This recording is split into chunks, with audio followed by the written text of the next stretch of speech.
Kalau saya sapa halo, jawabannya hai, halo. Oke, sahabat-sahabat semua, Bapak Ibu semua. Jadi, sabar ya. Jadi, begini. Tadi kita sudah bahas dan harusnya sudah selesai nih. Bapak Ibu juga sebetulnya pola pikir prospek nanti harus diselesaikan. Bahwa semua akan bermuara pada there is no alternative. Ya kan? Ada dokter tuh. Dokter buka klinik. Rasanya kalau buka klinik nggak mungkin modalnya puluhan juta. Itu kan? Iya. Ya kan? Tapi saya garansi ya dibandingkan bisnis ini Bapak Ibu semua penghasilannya jauh lebih besar dari bisnis ini. Halo, tapi tentu nggak akan nggak akan bisa dikalahkan karena ini harus selesai dulu tuh, ya bahwa ketika kita punya impian, ingat, saya nggak mungkin hari ini ngajak Bapak Ibu nulis 100 impian, ya. Tapi paling tidak kita sepakat dulu punya satu goal yang sama, dream itu masih bisa jadi asal sebut juga nggak, namanya juga impian. Mau tinggal di bulan, mau tinggal di Mars ya tinggal sebut aja nggak ada persoalan. Mau punya, halo, mau punya penghasilan 1 triliun ya tinggal sebut aja. Tapi kalau kemudian Bapak Ibu ubah dreams tersebut menjadi goals, goals itu harus memenuhi kaidah SMART, SMART, spesifik. Mau jadi miliarder, iya miliardernya penghasilannya berapa bulan? Itu penghasilan, omset atau profit, itu harus spesifik. Itu per tahun, per bulan, per minggu atau per hari, harus spesifik. Saya mau kaya, kira-kira kaya jelas nggak? Terukur nggak? Saya tanya Bapak Ibu semua, kalau seorang pebisnis punya omset 1 miliar per bulan, kaya nggak? Kaya nggak?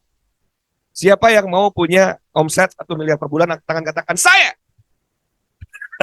Wah, alhamdulillah nih sudah mulai ya sudah mulai lulus nih, sudah mulai lulus nih. Ngeri saya kalau bilang siapa yang mau punya omset 1 miliar kaya gitu ya. Siapa yang mau punya omset 100 miliar angkat tangan katakan saya. Mulai sombong-sombong kali.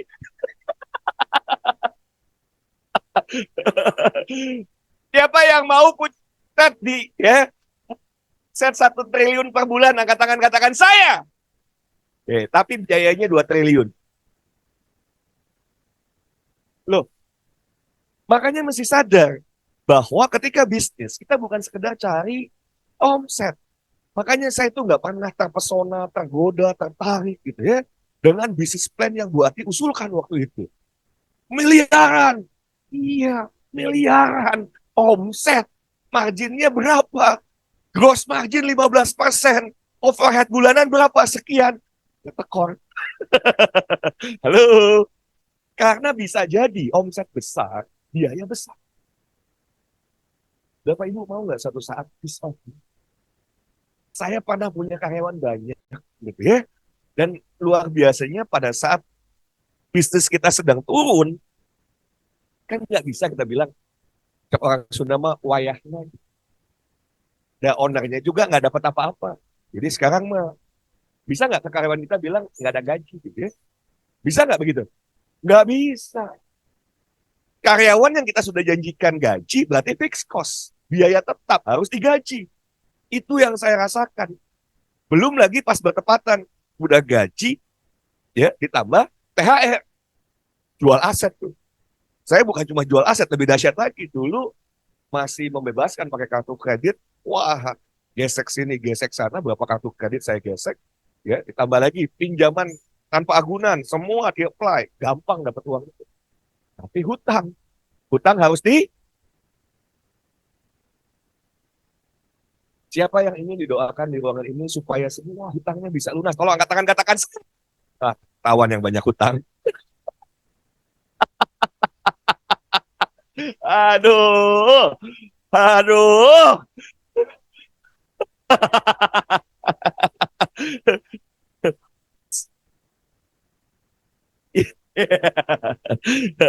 Gini. Mana lebih enak hidup Bapak Ibu semua gitu ya? eh Ya punya profit puluhan juta, profit bersih puluhan juta, nggak punya hutang, atau punya ya omset miliaran rupiah, tapi punya hutang ke bank sana sini segala macam. Mending yang mana? Yang pertama atau yang kedua? Salah. Hidup itu pilihannya kita yang buat. Ngapain Bapak Ibu pilihan yang pertama? Kenapa nggak punya penghasilan miliaran bahkan triliunan, nggak mikirin karyawan? Asik nggak? Asik apa asik banget? Itulah peace of Bapak Ibu. Ya, peace of mind itu penting. Stres mikirin orang. Emang disangkanya Pak Mardigu nggak stres? Stres itu. Ya kan? Itu lebih peace of mind kita yang memanfaatkan sistemnya. Pak Mardigu punya fixed cost nggak? Punya. Kita punya fixed cost nggak? Nggak ada, ya. Ya kan? Take for granted sistem tinggal pakai. Nggak, sistem tanya buat mau bangun sistem kejar-kejar itu developer nggak jadi-jadi kan? Saya pernah berkali-kali bikin multi level marketing, oke bayar, nggak beres-beres. Softwarenya ditipu pernah lagi, ya. Halo, oke. Jadi harus clear di awal alurnya satu, bahwa semua dari kita datang ke sini karena ingin punya penghasilan berkali-kali lipat dari yang kita hasilkan sekarang ini, betul? Betul apa betul? Oke. Dan kita itu ya lebih spesifik lagi, kita agam punya goals, ya, nggak boleh seragam dengan Mas Wawi. Karena Pak Mardiku mendesain kita 112. Saya mau ngajak Bapak Ibu bagaimana 111. Setuju nggak kita 111? Jadi ya, apa itu 111? Dalam satu tahun bisa punya tabungan, kan ya, 1 kilogram emas. Setiap satu keluarga kita ini masing-masing keluarga bisa punya tabungan 1 kilogram emas dalam waktu 1 tahun. Siapa yang ingin bisa itu terwujud, angkat tangan, katakan saya. Ah, maka kalau kita sudah punya impian tersebut, there is no alternatif. Kerja nggak mungkin untuk sebagian dari kita. Mungkin untuk beberapa, nggak tahu ya, Bapak Ibu mungkin nggak gajinya 1 miliar. Loh, inilah yang ditakutkan oleh para pengusaha, Pak. Mereka sangat takut nanti perusahaannya didatengin oleh kita. Karena 1-2 tahun ke depan, itu bisa karyawannya bubar, Pak. Loh, kalau saya sebagai pemilik perusahaan, saya senang, Pak. Tinggal apa sebetulnya? Ya nanti di Indonesia ini harusnya ekspatriat semua, Pak. Yang kerja di pabrik tuh ya bule-bule segala macam. Kita hanya jalan-jalan. Halo. Ya, di hotel yang melayani ekspatriat semua, Pak. Karena nyari karyawan orang Indonesia nggak ada. Mereka sudah makmur semua. Gitu. Dan itu akan terjadi. Ya, apalagi kalau nanti presiden yang dipilih itu ternyata mendukung programnya New Mind. Kayak ngelamar Menteri Urusan MLM. Menteri MLM. Halo. Jadi clear ya.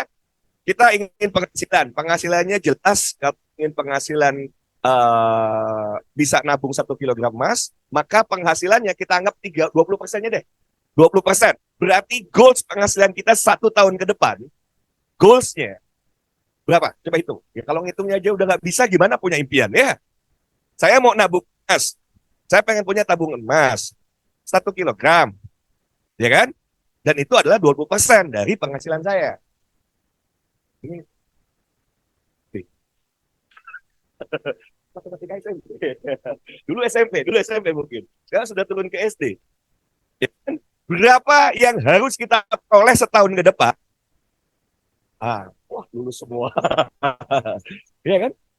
Berarti 5M. Pertanyaannya, ada nggak yang siap menghijack Bapak Ibu semua untuk jadi karyawan dengan gaji 5M per tahun? Kalau nggak ada, sekarang bicara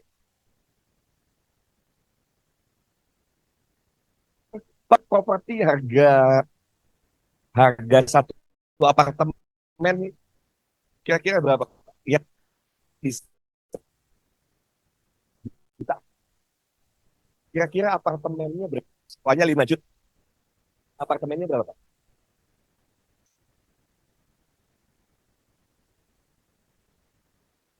2M. Ambil yang paling rendah, 2M. Ini kalau 5 miliar bagi 12, berarti sebulannya berapa?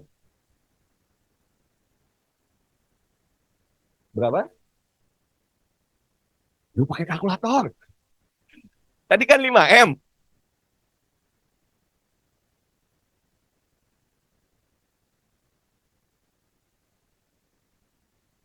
Oke.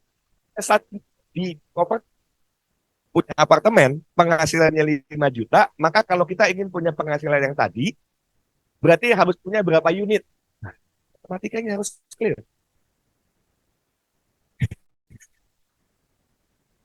Ayo, ayo, ayo, ayo. Ingat, ingat ya, semua yang akhir gabung, baik asal, bukti, semua ujungnya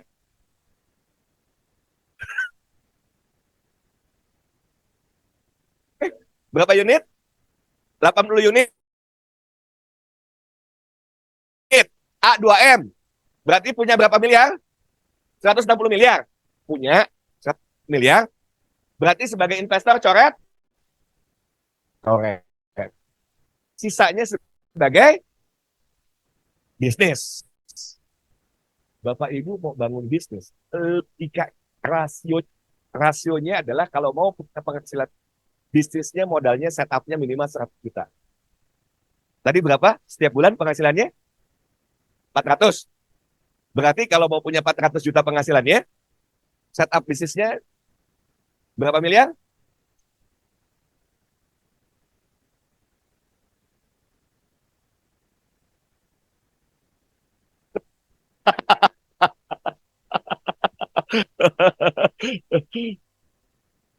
Kalau pengen penghasilan 10 juta, bisnisnya kurang lebih investnya di angka segini nih. Di bisnis konvensional ya, ya kan? Berarti berapa persen? 10% kan? Nah, sekarang kita pengen punya penghasilan 400 kan? Berarti,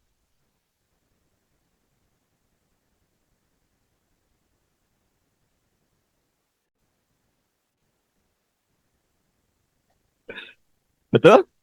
Pertanyaannya punya kan? Berarti there is no alternative. Iya, jangan cuma mimpi pengen tabungan 1 kilo. Ya, tapi kita gimana caranya? Karena impian itu harus kita turunkan tadi SMART. Harus achievable, achievable, realistic, ada time bound. Baru itu bukan mimpi di siang bolong. Specific, measurable, achievable, realistic. Timeline, time bound, sama. Ada kerangka waktunya. Specific, measurable, achievable, realistic. Oh, time frame, sama. 1 tahun pengen punya tabungan 1 kilo. Istilahnya berarti harus sekian. Sementara modal nggak punya. Ada satu cara, ya. Mungkin sudah ada yang pernah mencoba. Pesugihan. Ada yang mau? Dan pesugihan saja ternyata perlu modal. Tahun 2000 berapa ya? Saya agak lupa tahunnya.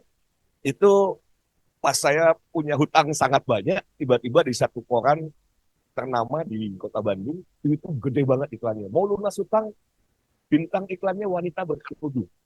Gimana nggak building trust gitu ya? Gila nih, mak-mak keren nih, mak-mak soleha ngasih solusi bebas hutang, ya kan? Begitu di WA, ini gimana caranya? Ya nanti diantar. Diantar kemana? Ya nanti ke Kuncen.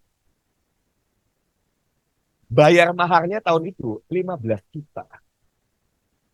Kalau sekarang mungkin sudah puluhan juta. Berarti untuk masuk neraka saja harus dilakonin terlebih dahulu. Bayar, mesti pakai modal.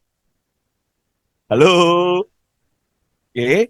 Nah, Kalau kita sudah mengeksplor, nah banyak orang ini nggak mengeksplor, sehingga dia merasa bahwa pasti ada jalan, pasti ada jalan. Iya, ada jalannya. Coach, gampang. Saya wanita cantik, tinggal saya cari duda kaya. Ya, langsung kaya-kaya gitu ya. Mungkin solusi. Tapi satu saat Bapak Ibu akan, mudah-mudahan hari ini, oh, jalan satu-satunya, Bismillah. Saat ini udah di depan mata adalah melalui mikrogroup di Liga. Sistemnya, kalau Bapak Ibu kebayang nggak pelanggan, keren nggak punya 100 pelanggan? Keren nggak? Ngelayanin tiap hari 100 pelanggan, enak nggak? Enak nggak? Dapat untungnya cuma 3.000 perak jualan micro gold, ya kan? Dan itu berarti 100 pelanggan masing-masing setiap hari beli satu, hitung 30 hari, berarti penghasilan Bapak Ibu 9 juta rupiah. Kira-kira bisa untuk beli emas yang tadi, Pak, yang tadi, Pak.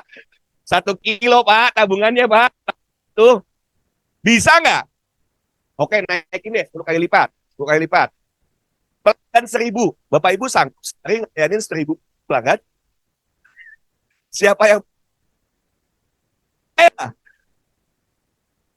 makanya Bosman itu udah bilang, mau jadi budak hukum atau mau di master, wah, kita yang kendali. Kita memperoleh ya lebih dari 200 itu nggak juga. Dan sekarang harusnya Bapak Ibu bisa dapatkan itu lebih cepat dari saya dan jauh lebih. Itu yang aminnya kencang. Ya karena ada yang nggak mengaminkan juga gitu ya. Oke. Nah, untuk itu maka harus paham betul gimana caranya supaya Bapak Ibu semua setahun ke depan itu betul-betul bisa 1 kilogram emas itu bisa lipat. Oke. Maka harus memahami kalau pilihannya adalah tadi belum selesai ya. Kenapa orang MLM? Ini selesaikan dulu. Ini selesaikan dulu supaya supaya nanti Bapak Ibu di lapangan nanti saya bantu gimana caranya handle objection. Oke, kan belum selesai Pak. Satu trauma. Ya, terus apa? Tertipu, nggak suka ngajak-ngajak, nggak suka ngerekrut. Ya, karena gagal gagal terus kan? Gagal maning, apa lagi? Ada nggak yang traumanya karena tutup poin?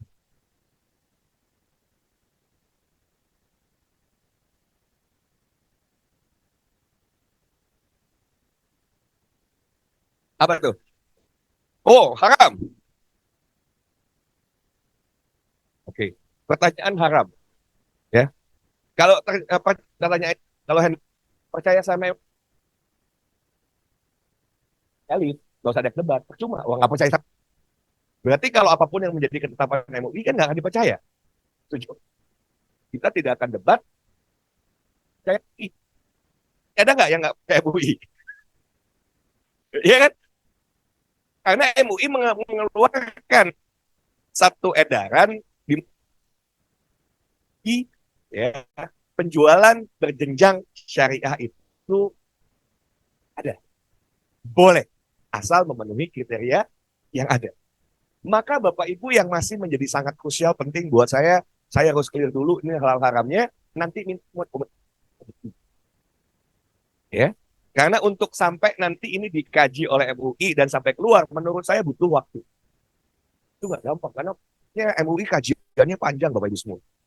Oke, mungkin mungkin bisa jadi butuh waktu 1 tahun. Oke. Kira-kira kalau punya goalnya baru 1 tahun lagi, misalkan saya gini, ditak dulu, kalau ternyata ini tidak usah ditak.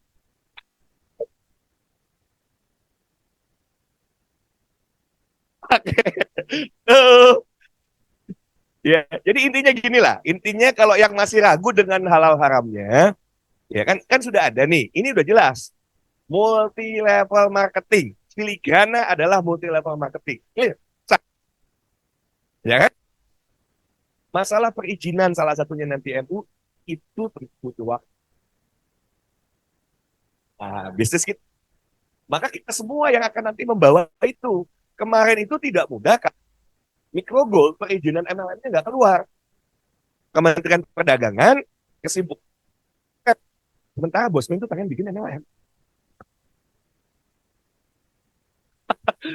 Di bawah tuh Mas Edi yang bangga, ini bukan MLM. Saya bilang ya, nggak bisa. Kita nggak bisa bilang ini bukan MLM, kecuali dengan lanjutan kalimat. Ini bukan MLM menurut Kementerian Perdagangan. Karena kalau menurut Bosman, ini MLM. Foundernya siapa? Founder. Founder. Ngaku-ngaku lagi. Aduh, kalau founder nggak boleh ngaku-ngaku ya. Foundernya siapa? Kira-kira tahuan Pak Igu tetap. Saya jamin 100% beliau mau bikin MLM. Dah.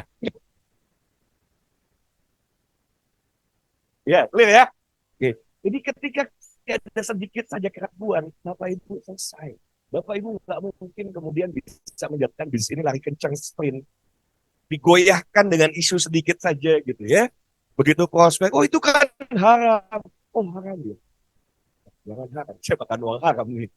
Akhirnya nggak jalan ya. Gimana bisa meyakinkan orang lain? Betul nggak?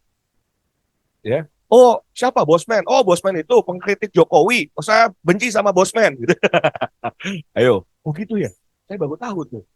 Kalau Bosman kritik-kritik Jokowi terus. Gitu ya. Ah, udahlah, saya berhenti. Nah, harus selesai. Belief, keyakinan terhadap Bosman selesai. Yang kedua, keyakinan terhadap multi level marketing harus selesai. Karena kalau selesai, saya yakin Bapak Ibu, kita nggak akan bertemu di Eropa. Percaya. Termasuk seberapa keinginan dikus bersama-sama. Tolong semua sebut angkanya, keinginannya, dan ini jujur. Yang 3 hari berturut-turut diare. Loh, apa susahnya sih berkata jujur? Seberapa persen keinginan Bapak Ibu untuk berada di kapal pesiar 6 bulan lagi? Nggak apa-apa. Bapak Ibu bilang 10% aja buat saya nggak ada persoalan. Ya nggak apa-apa. Tapi 2 hari ini, tolong selesaikan itu. Kalau memang ada yang tinggal persoalannya, coach, hanya karena saya nggak tahu. Saya perlu diyakinkan di bagian mana. Ya mari kita bicara. Ya. Saya pernah ada salah satu tim saya yang kemudian, kita buat apa? Oh, ini udah banyak kok ketemunya. Pasti nggak akan sampai. Berapa bulan lalu saya udah bilang, pasti nggak akan sampai di kursi. Bu Ati aja ketika kemarin bilang saya tanya, mau nggak? Nggak mau. Nggak suka traveling. Sombong. Saya bilang, ini bukan masalah travelingnya. Saya juga nggak suka kok traveling ya. Saya tuh nggak suka di pesawat tidur gitu ya. Saya nggak suka tidur di pesawat karena pasti membuat penghuni pesawat bangun semua. Wah, coba saya terbang dari Bali. Jadi kalau saya habis ngisi training gini kan capek Pak. Dikejar-kejar orang, wah keren Pak, saya punya fans gitu ya. Pak, kayaknya, waduh, kok tahu Pak? Saya terkenal, kan? Emang kenapa? Bapak tadi ngoroknya keras, kurang aja. Keras, keras. Yang cuma pengen nanya itu kan sopan kan. Dan suka traveling kemana-mana itu aja. Saya nggak mau mengganggu privasi orang lain gitu ya. Jadi buat saya kemarin bahkan lebih memilih, nah nggak usah berangkat gitu ya. Yang penting udah achieve. Gak anak-anak aja sama istri berangkat. Tersisa kan di pesawat itu satu-satunya yang membuat saya terbangun itu karena saya gosokin ini aja Pak. Jadi kalau gosokin sesuatu yang kita suka gitu kan, enggak Pak. Jadi kebahagiaan itu membuat kita tidak ngantuk Pak. Lucu gitu ya. Dulu saya ngetawain mertua saya, orang-orang yang suka gosok-gosok batu. Saya ketularan kan. Saya bilang ya.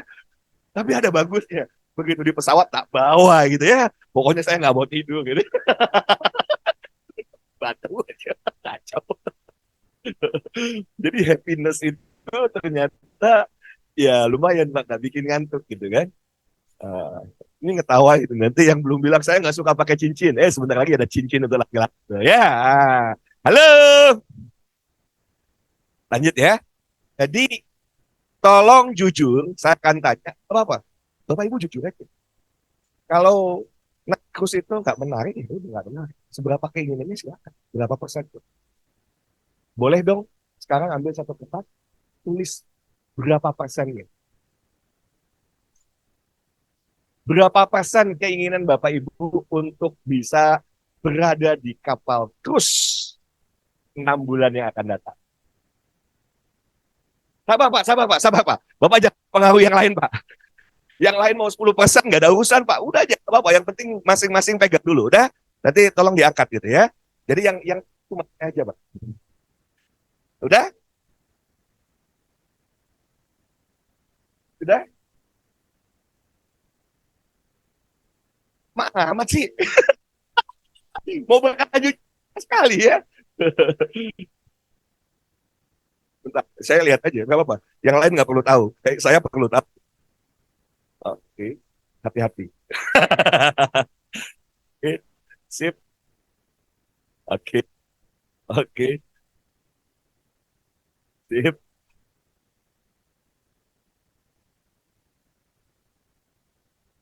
Oke, fine. Nggak ada persoalan. Ya, halo. Yang kedua, seberapa Bapak Ibu ingin punya tabungan 1 kilo? 1 kilogram emas itu tidak akan membuat kita kaya. Tapi kalau kita bisa wariskan 1 kilo untuk satu anak kita, gitu ya, anak ya 10 kilo doang gitu ya. Yang anaknya baru 2, tambah 8 lagi. Masya Allah. Ya, seberapa Bapak Ibu ingin punya tabungan 1 kilogram? Iya, seberapa keinginannya? Seberapa pengennya, sangat sangat ingin, keinginannya berapa persen? Oke. Yang belakang kok saya nggak lihat. Iya, yang belakang saya harus lihat juga. Loh, ya. Kekecilan. Oke. Karena gini, sudah. Coba lihat. Karena gini, ketika Bapak Ibu tidak punya keinginan 100%, percayalah nggak, saya tercapai 11 tingkat itu sebetulnya cuma ngejar. Saya ngejar 4 tiket, kenapa? Saya cuma pengen anak saya bangga. Ayahnya achieve banget. Bukan karena saya pengen jalan-jalan. Nggak penting ya saya jalan-jalan. Oh, tak siksa saya jalan-jalan ya. Kalau perlu saya cek pesawat pribadi aja deh. Biar tidurnya sendiri aja gitu. Sama keluarga dekat ya. Gitu. Karena kebayang kan satu pesawat yang saya bingung tuh perjalanan kemarin ketika tahan-tahan 2 jam gitu ya. Kalau perjalanannya ke Eropa, aduh, saya harus terapi kayaknya ini. Apa? Tetap aja, Pak. Tetap, Pak. Jadi sebetulnya kalau di Amerika, SIM saya sudah dicabut. Saya itu kalau bawa mobil, saya bawa mobil, kebayang nggak? Bukan cuma cepat ngantuk, tidur bu saya. Tidur. Jadi kalau saya paling takut ketemu lampu merah, itu tiba-tiba tin tin tin. Ya Allah, lampu merah udah hijau. Ya, karena iya, makanya saya punya kalau perjalanan jauh saya pikir kanan dekat ya jalan kaki. Jalan kaki. Halo, karena kalau Bu Dokter tahu Mas ya, sinus ya, sinus ya di diobati ada polip sinus, sinus harus dituntaskan. Itu kalau di Amerika yang tidur yang ngoroknya kuat gitu ya, ngasih bocoran rahasia gitu. Itu license-nya dicabut karena pasti asupan oksigennya pasti minim, tidurnya pasti nggak deep sleep, sehingga begitu bangun pasti nggak fresh, dan itu berbahaya. Itu berbahaya. Oh, saya bisa jam 6 pagi aja masih ngantuk gitu. Oke, jadi kalau pengen bersama-sama ke Eropa dan ini, doakan saya baik-baik saja. Oke, gini, if keyakinan Bapak Ibu belum 100%, tolong konsultasi ke saya. Karena bisa jadi salah angle. Mungkin Bapak Ibu berpikir buat diri Bapak Ibu sendiri. Padahal sesungguhnya ya kita nggak pernah tahu. Allah tuh dia kasih misi khusus ke kita. Dan kalau itu tidak dijalankan, kira-kira suatu saat di yaumil akhir dipertanggungjawabkan. Contoh yang extrovert, dikasih kemampuan komunikasi, mudah berkomunikasi dengan orang. Tapi karena kemudian, tanda kutip, hanya cuma berpikir, ngapain sih harus ketemu dengan banyak orang dan lain sebagainya. Toh, penghidupan saya sudah cukup. Ini bukan tentang saya dan keluarga saya, Bapak Ibu dengan keluarga Bapak Ibu sendiri. Di luar sana masih begitu banyak orang-orang yang kalau pergi,